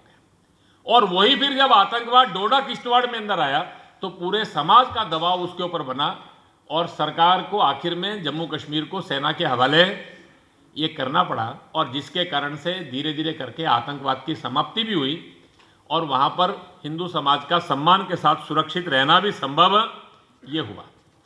वो कश्मीरी हिंदू समाज विस्थापित होकर आया, तो उसके विस्थापन के प्रश्न, उनकी शिक्षा, उनकी सारी व्यवस्थाएं, उनके लिए एक जम्मू कश्मीर सहायता समिति बनाकर एक बड़ा काम वहाँ पर किया गया। धीरे धीरे करके उनकी संस्कृति का संरक्षण, इसके लिए काम, और हिंदू समाज कश्मीर घाटी से अपना नाता तोड़े नहीं, इसके लिए हमने 95 में प्रयास शुरू किया। पहली बार 94-95 में ही खीर भवानी की यात्रा शुरू की। कश्मीर का हिंदू कम से कम साल में एक बार अपने मंदिर में जाए। अभी आज के समय में अब तो स्थितियाँ काफ़ी अच्छी हो गई, लेकिन मैं जब वहाँ पर था तो 2010 तक हम 60 ऐसी यात्राएं प्रारंभ कर चुके थे प्रतिवर्ष, जिसके कारण से 30, 40, 50 हज़ार हिंदू जाता था, अपने गांव जाता था, अपने मंदिर में जाता था, संकल्प लेता था, संदेश देता था, मैं कश्मीर घाटी से बाहर हूं, लेकिन एक दिन मैं वापस आने वाला हूं। ये भाव उसके मन में जगा के रखना और सारे देश के अंदर उसके लिए एक संकल्प पैदा करना, ऐसा एक बड़ा प्रयास संघ ने किया है। पिछले सारे इस पलायन के कालखंड में संघ साथ खड़ा हुआ है और हमें विश्वास है कि एक दिन हम दोबारा से कश्मीर घाटी में कश्मीर का हिंदू कश्मीर का हिंदू ही नहीं, हम भारत को हम दोबारा से वहाँ पर ये देखेंगे। इसके लिए संघ ने कुछ काम किए हैं, आगे भी कुछ करने की योजना है। Change in demographic pattern to be taken seriously. तो थोड़ा इस विषय के ऊपर मुझे लगता है कि एक बड़ी मात्रा में एक चर्चा करने की जरूरत है। डेमोग्राफी बदलना जो है ultimately changes the destiny of the nation also. इसके बारे में सबको जागरूक होकर प्रयास करने की आवश्यकता है। लेकिन जागरूकता लाने से केवल बात नहीं बनेगी, इसके लिए कुछ प्रोएक्टिव एक्शन करने की भी जरूरत है। और इसके लिए देश में एक पहली आवश्यकता यह है कि हिंदू मुसलमान पॉलिटिकल पार्टीज इन सब से बाहर निकल के देश के अंदर एक डिबेट खड़ी होनी चाहिए कि अल्टीमेटली देश के अंदर जनसंख्या को लेकर हमारी नीति क्या बननी चाहिए। वास्तव में देश में एक जनसंख्या नीति बनना ये उसका एक समाधान है। देश की आज़ादी के बाद 1950 में सबसे पहले इस पर चर्चा हुई, एक नेशनल पॉपुलेशन पॉलिसी बनी। बाद में 97 के अंदर उस पर रिव्यू हुआ, 2003 में दोबारा वो पॉलिसी बनी। देश में काम करने के लिए कितने युवा चाहिए, देश के पास रिसोर्सेज कितने हैं, ग्रोथ रेट क्या होना चाहिए, उसको लेकर उस समय सब देश के जो विचारक थे उन्होंने कहा कि देश में 2.3 एक ग्रोथ रेट होना चाहिए। 2011 की सेंसस के बाद 14 में जब रिलीजन के आधार के ऊपर जनसंख्या के डाटा सरकार ने प्रकाशित किए तो देश में एक डिबेट चली थी। तब 2015 में हमने संघ ने एक प्रस्ताव पारित किया था, रांची की बैठक में प्रस्ताव था, वो आप इंटरनेट पर rss.org की वेबसाइट पे भी देख सकते हैं। उसमें हमने इस डेमोग्राफी बदलने के खतरे क्या होते हैं इसको लेकर भी चेतावनी दी थी और देश के अंदर एक पॉपुलेशन पॉलिसी पर डिबेट खड़ी हो, कंसेंसस बने और इसका एक इम्प्लीमेंटेशन हो। इसके लिए सारे देश में एक प्रयास होना चाहिए। वास्तव में सारे समाज को ये जो 2.3 का जो ग्रोथ रेट है, इस ग्रोथ रेट के ऊपर समाज कैसे आए इसको हम सुनिश्चित करेंगे, तभी देश के अंदर अकॉर्डिंग टू नीड्स जितने युवा चाहिए, जितने रिसोर्सेज हैं, उसके आधार के ऊपर एक सस्टेनेबल डेवलपमेंट, भविष्य के लोगों का भी सारा विचार ऐसा हम करके कर सकते हैं। ऐसी एक पॉपुलेशन पॉलिसी पर देश में एक चर्चा शुरू हो, एक सहमति बने, इसके लिए प्रयास शुरू हो, ऐसा संघ का मानना है। ग्राम विकास को लेकर संघ के क्या कार्यक्रम हैं और कार्यक्रमों के प्रभाव आकलन पर प्रगति का आकलन क्या है? मुझे लगता है कि देश के सामने एक बहुत बड़ा चुनौतीपूर्ण प्रश्न वो ये ग्राम विकास का ही विषय है। आज़ादी के बाद हमने जिस विकास की अवधारणा को अपनाया वो पश्चिम का अवलंबन किया। पश्चिम में भी गांव खत्म हो गए, धीरे धीरे हमारे यहाँ भी अर्बनाइजेशन बढ़ता जा रहा है। दो इसके हिस्से हैं, एक हिस्सा है कि ग्राम विकसित हो, एक हिस्सा है कि समाज के सोचने के ढंग में परिवर्तन आना ये चाहिए। समाज की दृष्टि बदलने की जरूरत है। मैं अभी कर्नाटक गया था, हमारे एक कार्यकर्ता बहुत अच्छे आईटी प्रोफेशनल थे, बाद में उन्होंने तय किया कि मैं खेती करूंगा, जमीन ली, खेती करनी शुरू कर दी। परिवार भी गांव में रहता है, अच्छा काम करते हैं, बच्चा उनका हो गया। उन्होंने तय किया कि हमको नौकरी नहीं करनी, बच्चों को पढ़ाया लेकिन खेती करने में ही लगाया। वो कह रहे थे, अरुण जी आप सुन के हैरान होंगे, इस सारे क्षेत्र में सबसे संपन्न परिवारों में से हमारे, अच्छी उन्नत खेती हम करते हैं, हमारे लड़के के लिए लड़की नहीं मिल रही। किसी भी पढ़ी लिखी लड़की को बात करो, वो गांव में रहने नहीं चाहती। अब ये समाज की सोच बन जाएगी तो ये जो हर आदमी केवल बच्चों को पढ़ाना ही चाहता है और पढ़ाकर नौकरी ही करना चाहता है, ये सारा समाज के बारे में एक टोटल ओवरऑल चेंज करने की जरूरत है। देखिए, कभी भी सारा समाज, पूरा समाज पढ़ जाए, अंत में पढ़ाई के दर पर सरकारी नौकरी 2% रहेंगी। पढ़ाई के आधार के ऊपर काम धंधे, डॉक्टर, इंजीनियर, वकील, चार्टर्ड अकाउंटेंट, टैक्स के कंसल्टेंट, फिर कोई लाइफ इंश्योरेंस का काम करने वाले, क्लर्क, ये 10% से ऊपर जाने वाले नहीं है। कभी भी समाज में 20% लोग व्यापार करेंगे, कभी भी समाज में 30% लोग हाथ का काम करेंगे और 30% लोग खेती करेंगे। यही भारत था। बहुत लंबे समय तक भारत का ऐसा ही मॉडल था। गांव केवल खेती पर नहीं चलते थे, केवल खेती पर गांव चलने वाला नहीं है। हमारे भारत के गांव जो थे देवर मैन्युफैक्चरिंग हब। ये जो आज हमने डिजाइन अपना लिया है ऐसा नहीं, भारत का कोऑपरेटिव कॉर्पोरेट मॉडल था। आप corporate world in India RC Majumdar की किताब पढ़िए, उन्होंने 1914 के अंदर उनकी पीएचडी का विषय था, आप सुन के हैरान होंगे, सबसे अधिक औद्योगिक रूप से पिछड़ा जो क्षेत्र है आज वो जो गुना और उसके आसपास का क्षेत्र है, उसका उन्होंने अध्ययन करके वो अपनी थीसिस लिखी है, उसमें वो सारा वर्णन करते हैं। हमारे यहाँ एक बहुत अच्छा जो ढाका की मलमल किसी फैक्ट्री में नहीं बनती थी, वो गांव में बनती थी। गांव के संघ होते थे, वहां से व्यापारी लेते थे, वो संघों से पणी होते थे, पणी के श्रेष्ठी रहते थे, दुनिया में ले जाते थे। भारत का एक बहुत बड़ा वो था। वास्तव में गांव ये आर्थिक रूप से स्वावलंबी बनने होंगे, केवल खेती के आधार पर नहीं, खेती के साथ साथ हमारे यहाँ गांव में बहुत बड़ी संख्या में कुटीर उद्योग, ग्राम उद्योग, डिसेंट्रलाइज, ये सारी व्यवस्थाएं खड़ी करनी होगी। एक बार पुनः गांव के बारे में विचार करने की आवश्यकता ये है। आज जिनको जनजातीय क्षेत्र कहते हैं, 1800 के अंदर आप धर्मपाल जी की पुस्तक पढ़िए, आप सुन के हैरान होंगे, उस समय कितना steel, 2 lakh quintal steel Bharat से एक्सपोर्ट हुआ यूरोप के अंदर अकेले। और all steel was manufactured in tribal areas of Jharkhand and Chhattisgarh. फैक्ट्रियों में नहीं, सामान्य जिनको जनजाति वो स्टील बनाते थे, वहां ऐसी कम्युनिटियां आज भी। भारत के अंदर वो जो एक मॉडल था, इसके लिए उद्योगपतियों को भी प्रयास करने पड़ेंगे। ग्राम विकास हम एक आंदोलन के रूप में खड़ा करने की कोशिश कर रहे हैं, हम उसमें व्यापारी को भी जोड़ने की कोशिश कर रहे हैं, उद्योगपति को भी आप ऐसा उद्योग चलाओ जिसमें गांव के व्यक्ति को रोजगार मिल सकता है क्या? व्यापारी ऐसा व्यापार करे कि गांव में जो पैदा चीज है उसको खरीदार मिलेगा क्या? कोऑपरेटिव में क्या खड़ा हो सकता है? खेती आज जो सारी की सारी बीज दवाइयों के पीछे पड़कर जो महंगी खेती हो गई है, ये जैविक खेती और जीरो बजट खेती के रूप में बदल सकती है क्या? ऐसे कई तरह के प्रयास करने पड़ेंगे। गांव की समस्याओं का समाधान गांव मिलकर करेगा, इसके लिए गांव का आत्मविश्वास जगाना पड़ेगा। गांव की बहुत बड़ी समस्या परस्पर की, गांव का वातावरण खत्म होना है, ईर्ष्या, द्वेष, गांव की राजनीति, इसमें से बाहर निकलने की जरूरत है। मेरा गांव का विकास मैं करूंगा, सरकार के पीछे नहीं भागूंगा, हम अपना गांव खुद बनाएंगे, ऐसा भाव खड़ा हो सकता है क्या? इसके लिए सारे देश में ग्राम विकास के लिए ऐसे ग्रामों में कुछ स्वयंसेवकों ने काम शुरू किए, कुछ संस्थाएं बनाकर काम प्रारंभ हुए, कुछ प्रांतों के अंदर काम बड़े अच्छे खड़े हो गए। मैं मालवा प्रांत में, मध्य प्रदेश मेरा केंद्र है, इसलिए मैं जानता हूं, वहाँ 600 गांव ऐसे हैं मालवा के क्षेत्र में जहां स्वयंसेवक इनके लिए काम कर रहे हैं। उसके लिए जिला के स्तर के ऊपर साल में इकट्ठे होकर वो अनुभवों का आदान प्रदान भी करते हैं। कुछ स्थानों पर संस्थाएं बनाकर लोगों ने काम प्रारंभ किए, जनजातीय क्षेत्रों के अंदर भी प्रारंभ किए, और देश में ऐसे करने वाले लोग साल में एक बार इकट्ठा होकर अनुभवों का आदान प्रदान करें। लेकिन ये ग्राम विकास एक बड़ा आंदोलन बनेगा, तभी होगा, और इसकी एक पहल हम सबको भी करनी है, मेरा गाँव मेरा तीर्थ। हम में से भी अधिकतर लोग किसी गांव के हैं, मेरा गांव मेरा तीर्थ बन सकता है क्या? ऐसा हमने एक प्रयास शुरू किया है। साल में अपने ग्राम देवता पर जाइए, मेरे को इस गांव से सब कुछ मिला है, मैं अपने गांव को क्या दे सकता हूं?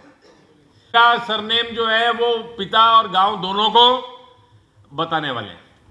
मुझे लगता है कि सरनेम की परंपरा अलग अलग जगह अलग अलग तरीके से ये चलती है। जहां जाति का अहंकार जोड़कर वो भाव जगता है, वहां पर एक प्रयास शुरू होना चाहिए, और धीरे धीरे करके उससे बाहर निकलना, इसको लेकर संगम मानता है। लेकिन ये समाज में ही वातावरण खड़ा करने की आवश्यकता है, और समाज में बड़े बड़े लोग ये सरनेम लगाना बंद करें, तो मुझे लगता है कि लोग उनका अनुसरण करना प्रारंभ ये करेंगे। और इसके साथ साथ जाति का अहंकार समाप्त हो, इसके लिए भी प्रयास करने की जरूरत है। और इसके साथ साथ संघ का एक और मानना है कि सामाजिक समरसता के लिए 2 बातें करने की जरूरत है। पूज्य बाला साहब से किसी ने कहा कि हिंदू संगठित हो गया तो इसकी कुछ कंडीशन होगी क्या, प्री कंडीशन होगी? उन्होंने कहा समाज समरस हो गया, समाज में समता आ गई। उन्होंने कहा समता आ गई, इसका मतलब क्या है? What will be the position of the society at that time? वो सोसाइटी की कौन सी ऐसी परिस्थिति होगी कि आप कहेंगे कि समता आ गई?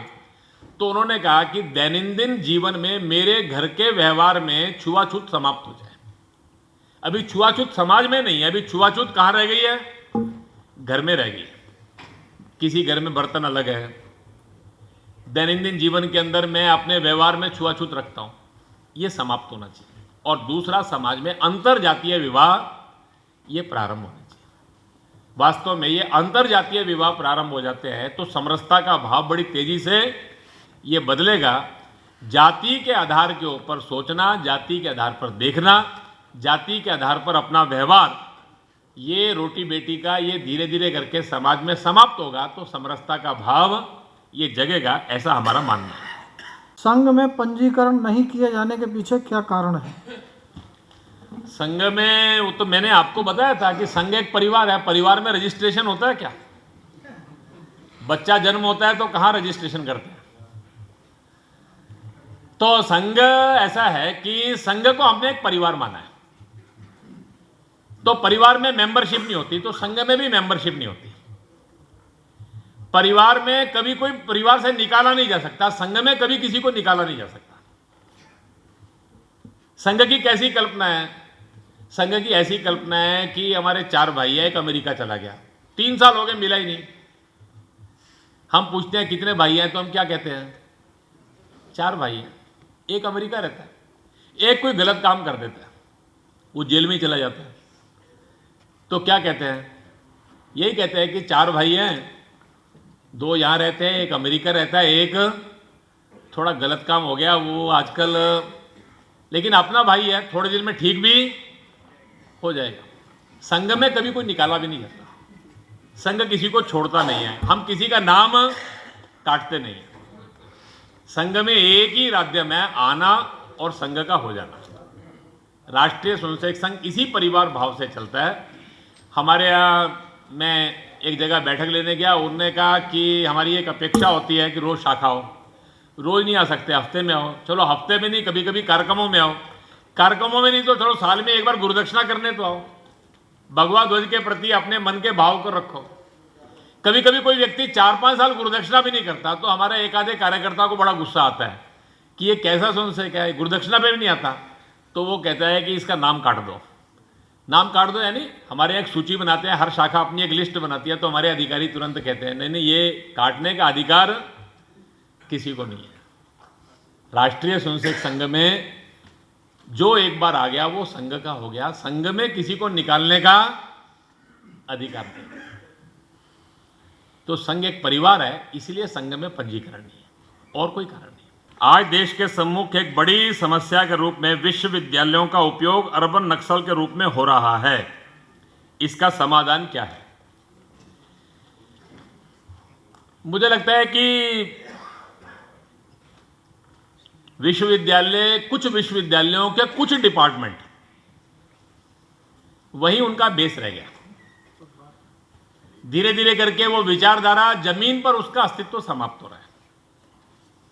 वो अपने सर्वाइवल की एक लड़ाई लड़ रहे हैं, अस्तित्व की लड़ाई लड़ रहे हैं कुछ डिपार्टमेंट, और कुछ मीडिया के अंदर कुछ ऐसे केंद्र हैं जिनके अंदर उनका बाहुल्य है। बहुत ज़्यादा उसको लेकर चिंतित होने की आवश्यकता ये नहीं है। वो थोड़ा एक इकोसिस्टम है जो काम कर रहा है।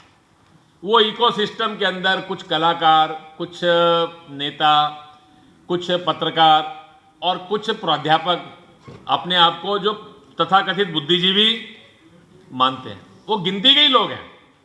वकीलों में नाम आएगा तो प्रशांत भूषण, वो सबको पता है कि क्या नाम आने वाला है। प्राध्यापकों में कौन आएगा तो वो भी नाम पक्के हैं। पत्रकार कौन है वो भी नाम। तो एक पक्का एक ब्रिगेड है, यानी एक ब्रिगेड से ज्यादा, वो ब्रिगेड यानी 1000 लोगों की ब्रिगेड होती है। कुल मिलाकर देश में 1000 से ज्यादा नंबर नहीं है। बहुत ज्यादा लेकर उसको चिंतित होने की जरूरत ये नहीं है। हाँ, इतना जरूर है कि उन्होंने एक भ्रम का वातावरण ये खड़ा किया हुआ है। उस भ्रम के वातावरण को दूर करने के लिए और सामान्य विद्यार्थी प्रभावित ना हो, इसके लिए विश्वविद्यालयों में काम करने की जरूरत है। उसके लिए अपनी ओर से काफ़ी प्रयास हो रहे हैं और वो प्रयासों में हम सफल भी हैं। एक उन्होंने एक सिस्टम बनाया था 84 के अंदर, देश की 14 यूनिवर्सिटीज़ में उन्होंने एक 13-14 नए डिपार्टमेंट खड़े किए थे। Centre for Dalit studies, centre for cultural studies, centre for studies on exclusion, centre for studies on human right, जिसके अंदर उन्होंने ये सारी भारत की कल्चर को कैसे तोड़ा जा सकता है, ट्राइबल स्टडीज, ये सारे के नाम के ऊपर उन्होंने एक डिपार्टमेंट खड़े किए थे। 2004 में जब यूपीए 1 आया तो उन्होंने उसको हमको थोड़ा बड़ा कर लिया। देश के अंदर एक 100 संस्थानों में आईआईटी, आईएम, जेएनयू, ऐसे इन सब के अंदर अब वो, क्योंकि ये डिपार्टमेंट में यही लोग थे तो वो पढ़ाने वाले लोग भी वहीं पहुंच गए, तो वो उन संस्थानों में भी कुछ कुछ लोग हो गए। लेकिन कॉमन विद्यार्थी धीरे धीरे करके उसके प्रति जागरूक ये होता जा रहा है और उन संस्थानों के अंदर ही उनके विरोध में भी बाकी विद्यार्थी खड़े होकर अपनी बात हिम्मत से कह रहे हैं। मुझे लगता है कि थोड़े समय के अंदर उन विश्वविद्यालयों में भी ये लोग अलग थलग पड़ जाएंगे, एक इररिलेवेंट हो जाएंगे। सामान्यतः वो सारे शिक्षा संस्थान ऐसे थे जहाँ लोग शिक्षा के लिए जाते थे, जहाँ समाज के लिए कुछ देने के लिए जाते थे। उन्होंने एक वातावरण ऐसा बनाने का प्रयास किया, लेकिन सामान्य विद्यार्थी का समर्थन उनके पास नहीं है। भारत का गौरवशाली अतीत के इतिहास लेखन को कम्युनिस्टों की लेखन छाया से उबार कर भारतीय समाज छात्रों तक सच पहुंचाने हेतु संघ लेखन क्षेत्र में शैक्षिक नीतियों के स्तर पर केंद्र व भाजपा शासित राज्यों में क्या कर रहा है। बड़ा आपने कॉम्प्लिकेटेड सवाल पूछा है। तो देखो, इतिहास लेखन का काम इतिहासकारों को करना है और इतिहासकारों को वो जो काम करना है वो उनके सामने एक चुनौती है। वो चुनौती यह है कि देश के अंदर 100-150 साल पहले अंग्रेज जब भारत में आए तो उन्होंने एक विमर्श तय किया। वो विमर्श तय किया, उसके लिए उन्होंने एक एकेडमिक बेस बनाया। वो एकेडमिक बेस के आधार के ऊपर उन्होंने सिलेबस बनाए। उस सिलेबस के आधार के ऊपर पढ़े लिखे लोगों के माध्यम से देश के अंदर उन्होंने एक शिक्षा का डिस्कोर्स ये खड़ा किया। अब आपको ये सारा विमर्श बदलना है तो we have to change the narrative. Narrative हमको मालूम है, इसमें कोई कंफ्यूजन नहीं है, लेकिन to change the narrative it requires academic base. ये एकेडमिक बेस एक साधना का विषय है। ये इतिहास लेखन सरकार बदलने से होने वाला नहीं है। कोई सोचे कि सरकारें लिखने से इतिहास बदला जाएगा, ऐसा नहीं। इतिहास लेखन जो है ये इस देश के अंदर ये भी एक साधना है। ये अंग्रेजों ने जो बदला वो एक दिन में नहीं बदला। आप सुन के हैरान होंगे, 1820 से लेकर 1840 के अंदर उन्होंने ऑक्सफोर्ड, कैम्ब्रिज के अंदर centre for Indology, oriental studies, इनके लिए उन्होंने संस्थान खड़े किए। उसमें एक नैरेटिव बनाया। वो जो नैरेटिव उन्होंने एशियाटिक स्टडीज बनाई। 1780 टू 1820 के बीच में 40 साल में भारत में प्रति वर्ष 30-40 आईएएस इकट्ठे होते थे। इकट्ठे होकर भारत का अध्ययन करके भारत को कैसे बांट सकते हैं, उन्होंने तय किया कि भारत में हमको 6 फॉल्ट लाइन खड़े करने हैं। आर्य बाहर से आए, आर्य और द्रविड़। देश के अंदर सिख, जैन, बौद्ध ये सब अलग है। ये इस देश के अंदर हिंदू से अलग है। उन्होंने तय किया कि इस देश के अंदर मूल निवासी, आदिवासी, इस कंसेप्ट को खड़ा करना है। भारत एक राष्ट्र नहीं है, भाषाओं के आधार पर राष्ट्रीयताएं हैं, ये हमको खड़ा करना है। ऐसी सारी उन्होंने फॉल्ट लाइन तय की। इन फॉल्ट लाइन को एकेडमिक बेस दिया उन्होंने 1820 से 1850 के बीच में। जेम्स मिल जैसे लोग जब कभी भारत नहीं आए, उन्होंने भारत का इतिहास लिखा जो इन्होंने उनको प्रदान किया। उसके बाद 1856 में भारत में कॉलेज एजुकेशन शुरू हुआ। फर्स्ट कॉलेज एजुकेशन, पहला ग्रेजुएट 1858 में बना on the basis of the syllabus that was decided in British universities. उसमें से पढ़े हुए लोगों ने भारत में कॉलेज शुरू किया। उन कॉलेजों में पढ़े हुए लोग भारत में आईसीएस बने, उनमें से पत्रकार बने, उसमें संपादक बने, उसमें प्राध्यापक बने। उन्होंने इतिहास लिखा, ये सारा हुआ। इन सबको चुनौतियां देने वालों ने चुनौतियां भी दी। ये अंग्रेजों ने ये काम एक दिन में नहीं किया, उन्होंने भी 150 साल साधना किया। अगर बदलना है तो सरकार बदलते ही ये बदल जाएगा, ऐसा सोचने की जरूरत नहीं है। We have to decide the narrative. वो नैरेटिव को एकेडमिक बेस देना पड़ेगा। उस एकेडमिक बेस के लिए एंथ्रोपोलॉजिकल स्टडीज चाहिए, उसके लिए आर्कियोलॉजिकल आपको और एविडेंसेस देने पड़ेंगे, उसके लिए आपको स्क्रिप्चर्स के बेसिस देने पड़ेंगे। ये सारे देने के साथ साथ आपको उस के आधार के ऊपर, एकेडमिक बेस के आधार के ऊपर हमको सिलेबस में आना पड़ेगा, फिर ये डिस्कोर्स बदलेगा। ये ठीक है कि अंग्रेजों को 150 साल लगे, हमको 150 साल लगने वाले नहीं है, क्योंकि उनको एक झूठ खड़ा करना था, हमको सत्य को स्थापित करना है। ये कमरा है, अंधकार हो जाए तो आपको कुछ दिखेगा नहीं, ना मैं दिखूंगा ना आप दिखूंगा, प्रकाश ही तो लाना है। कुर्सियां तो वही हैं, आप भी यही हैं, मैं भी यही हूं। भारत में सब कुछ सत्य है, उसको उजागर करना है, इतना ही करना बाकी है। उसके लिए थोड़ा हमको प्रयास करना पड़ेगा, 10, 15, 20 वर्ष लगातार, लेकिन ये साधना के भाव से होगा। मैं कह रहा हूं और इसलिए बदल दो, इससे ये होने वाला ये नहीं है। इसके लिए आपको एक योजनाबद्ध प्रयास करना पड़ेगा। इसके लिए इतिहासकारों ने कुछ काम प्रारंभ किया है, उस क्षेत्र में काम करने वाले लोग और भी आगे ये करेंगे। स्कूल से लेकर विश्वविद्यालय तक के सभी छात्रावासों में आवासित छात्र मादक पदार्थों का सेवन करने की तरफ अग्रसर है। संघ के विचार से रोकने का उपाय क्या है? मुझे लगता है कि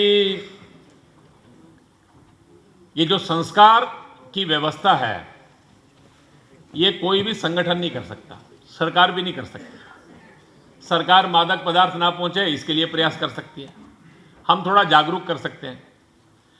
अंततोगत्वा बच्चे के संस्कार के अंदर सबसे बड़ी भूमिका परिवार की होती है। मुझे लगता है कि परिवारों में ये संस्कार की व्यवस्था कमजोर होने के कारण से बहुत सारी कठिनाइयां ये बढ़ रही हैं। परम पूज्य सरसंघ चालक जी ने इस बार विजयदशमी के भाषण में इस विषय पर बहुत सारी चर्चा की थी। उन्होंने कहा कि प्रचार माध्यमों में अच्छी बातों का प्रचार होना चाहिए, उसके द्वारा ऐसी अवांछित सामग्री लोगों तक ना पहुंचे, इसके लिए प्रयास होने चाहिए। पाठ्यक्रमों में इसके लिए प्रावधान होने चाहिए। सरकार व्यसनों की उपलब्धता ना हो सके इसके लिए भी प्रयास करे।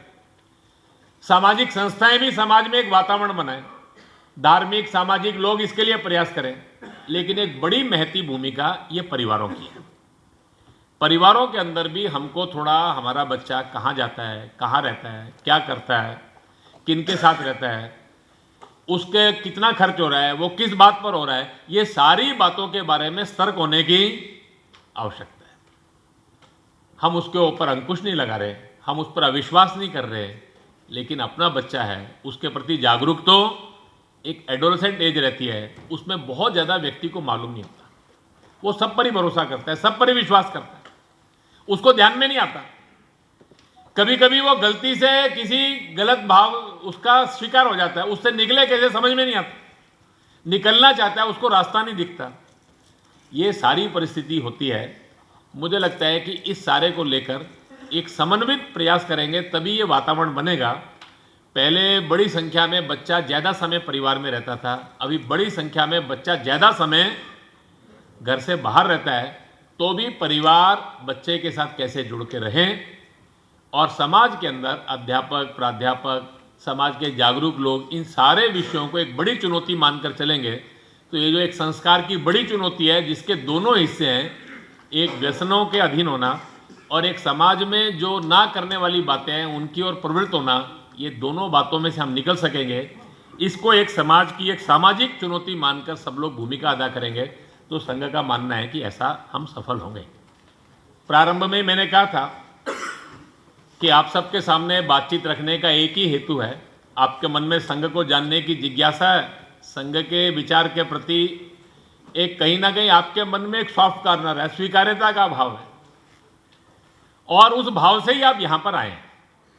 और इसीलिए केवल मैं संघ बताने का प्रयास करूंगा और वो मैंने आपके सामने रखा। संघ के संस्थापक, संघ की कार्यपद्धति, संघ का विचार, संघ का स्वरूप, संघ का लक्ष्य, और बात के समय के अंदर आप सब लोगों ने अनेक विषयों के ऊपर संघ की भूमिका ये भी पूछी। राष्ट्रीय स्वयंसेवक संघ समाज में जो परिवर्तन लाना चाहता है उसका हमारा मार्ग क्या है। संघ में जितने भी स्वयंसेवक बनते हैं हम उनसे 3 अपेक्षाएं करते हैं। एक हमारी अपेक्षा रहती है कि आप अपने जीवन के अंदर वो काम करिए जो आप दूसरों से अपेक्षा करते हैं। अगर आप दूसरों से अपेक्षा करते हैं और आपके जीवन में नहीं है तो आपको अपेक्षा करने का अधिकार ये नहीं। हमारे अपने स्वयंसेवकों से अपेक्षा रहती है स्वदेशी, समरसता, जिसको हमने कहा जाति के अहंकार से ऊपर उठकर सोचना, सादगी, स्वयंसेवक के जीवन में फिजूल खर्ची दिखावा नहीं चाहिए। स्वयंसेवक के जीवन के अंदर देश समाज के लिए कुछ ना कुछ करने का भाव, एक सेंस ऑफ सिविक सेंस जिसको कहते हैं, एक नागरिक कानूनों का पालन करने का भाव, यह सब बातें उसके जीवन के अंदर दिखाई देनी चाहिए। दूसरी हमारी अपने स्वयंसेवक से अपेक्षा रहती है कि समाज में हम और वो अलग नहीं है, ये संघ है, ये संघ से बाहर है, ऐसा नहीं है। संघ ने स्वयंसेवक का भाव ऐसा चाहिए, पूरे समाज के साथ मिलकर चलना। हम समाज को साथ लेके नहीं चलना चाहते, हम समाज के साथ मिलकर चलना चाहते हैं। कहीं पर अच्छा काम हो रहा हो तो उस अच्छे काम में हमको भागीदारी करनी चाहिए, उसमें हमको सहयोग करना चाहिए। संघ को संस्था नहीं बनना, संघ को ब्रांड नहीं बनना, संघ एक संघी एक अलग ब्रांड नहीं बनना चाहिए, संघ का एक अलग गुट नहीं बनना चाहिए। यह हमारी कल्पना है। तीसरी हमारी अपने स्वयंसेवक से अपेक्षा रहती है कि संघ का स्वयंसेवक अपने जीवन में कम से कम अपने 24 घंटे में से घंटा, 2 घंटा, 3 घंटा, सप्ताह में से एक आधा दिन अपनी आय में से कुछ पैसा समाज के उस काम के लिए लगाए जिसके बदले उसकी कोई अपेक्षा नहीं है। निस्वार्थ भाव से करें, फिर अपनी रुचि प्रकृति के हिसाब से शिक्षा, सेवा, स्वास्थ्य कहीं भी काम कर सकता है। कुछ लोग संघ का काम करते हैं, संघ के काम को बढ़ाने का काम करते हैं। हजारों स्वयंसेवकों ने समाज को साथ लेकर 36 से ज़्यादा संगठन, 500 से ज़्यादा संस्थाओं के माध्यम से, मैंने आपको कहा 1 लाख से ज़्यादा ऐसे शिक्षा सेवा के प्रकल्पों के माध्यम से समाज में काम कर रहे हैं। धीरे धीरे करके हमारा मानना है कि समाज में ये शिक्षा, संस्कार, ग्राम विकास, गौ सेवा, पर्यावरण, ये सारे प्रश्न हैं, ये अकेले हमारे द्वारा होने वाले नहीं हैं। इसीलिए हमने सज्जन शक्ति जागरण का काम प्रारंभ किया है। सामाजिक क्षेत्र का नेतृत्व करने वाले लोगों के साथ बैठना, आप जैसे प्रबुद्ध लोगों के साथ बैठना, धीरे धीरे काम करने वाले छोटे छोटे समूह खड़े करना। हमारी कल्पना यह है कि समाज में पर्यावरण समाज का आंदोलन बनना चाहिए, गौ सेवा, ग्राम विकास समाज का आंदोलन बनना चाहिए, समरसता यह समाज का एक बड़ा आंदोलन बनना चाहिए, परिवारों की संस्कार व्यवस्था एक समाज का बड़ा जन आंदोलन बनकर खड़ा होना चाहिए। समाज के एक एक प्रश्न का समाधान समाज के साथ मिलकर करना। प्रश्न को चुनो, टीम बनाओ, काम शुरू करो। हमारे कुछ स्वयंसेवकों ने थोड़े दिन पहले विचार किया, देश में अंधता निवारण एक काम हो सकता है।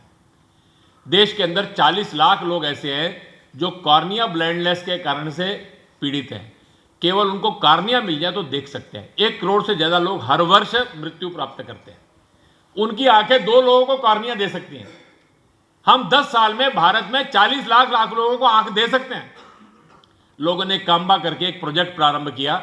उस काम्बा के माध्यम से जो काम प्रारंभ हुआ, 6 जिले उन्होंने प्रारंभ में पायलट प्रोजेक्ट के रूप में लिए, अभी 30 जिले लेकर चले। मैं करनाल जिले में हरियाणा के गया था, उन्होंने उस पूरे जिले को अंधता मुक्त करके वो आज कॉर्निया देने वाला जिला बनकर खड़ा हो गया। 600 लोगों को उन्होंने वहां पर कॉर्निया से मुक्त किया। यह संघ के नाम पे नहीं, वो काम्बा के नाम पर हमने डॉक्टरों को जोड़ा, सामाजिक संस्थाओं को जोड़ा, लोगों को जोड़ा। अपने क्षेत्र के अंदर भी एक एक समस्या चुनो, उसके साथ एक टीम बनाओ और उसको लेकर समाधान में जुट जाओ। राष्ट्रीय स्वयंसेवक संघ का ऐसा मानना है कि पूरा समाज अपनी शक्ति को पहचाने। सरकार की ओर हर समय देखने की हमारी भावना ये समाप्त होनी चाहिए। सरकार के पास बहुत सीमित साधन हैं, सरकार की बहुत सीमित क्षमताएं हैं। सरकार का काम कानून व्यवस्था, सुरक्षा, समाज में सुव्यवस्था रहे, इसके लिए प्रयास करना है। समाज के प्रश्नों का समाधान समाज के द्वारा हो सकता है। राष्ट्रीय स्वयंसेवक संघ का मानना है इस परम वैभव की प्राप्ति का मार्ग जो है, ये समाज परिवर्तन, एक समाज का बड़ा जन आंदोलन बने, इसके लिए राष्ट्रीय स्वयंसेवक संघ का ये जो अभिनव कार्य 94 साल पहले प्रारंभ हुआ था, आज सारे समाज के सद्भाव को साथ लेकर समाज के नेतृत्व के अंदर आने वाले 20-25 वर्षों के अंदर हम जैसा भारत चाहते हैं अपनी आंखों के सामने वो बनते हुए देख सकें, इसके लिए संकल्पित होकर आप सब लोग भी संघ के साथ जुड़ें, ऐसा अनुरोध करके और आप सबका एक बार पुनः धन्यवाद करके इस समय मैं अपनी बात को पूर्ण करता हूं। आप सबका हार्दिक धन्यवाद।